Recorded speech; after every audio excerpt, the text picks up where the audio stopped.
ona dəyən zərərdən dolayı insanın ölümü diləməsi.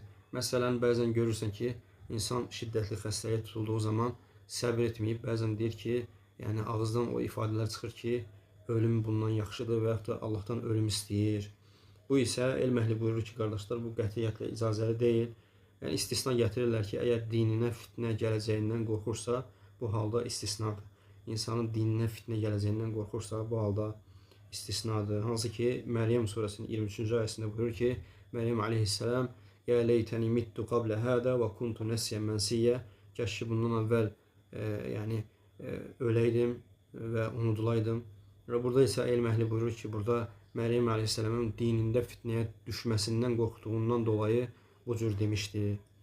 Vallahu Teala aləm. Və Buxari Müslimin rəvayət etdiyi hədisdə Ənəs bin Məlikdən gəlir ki, Allah Resulü sallallahu aleyhi ve sellem buyurur ki, "La yetəmənnə əhadukumul mevtə min durrin əsabəhu." Sizdən biriniz özünə isabət edən bir ziyandan dolayı ölüm istəməsin, ölümü təmənni etməsin. Bəli.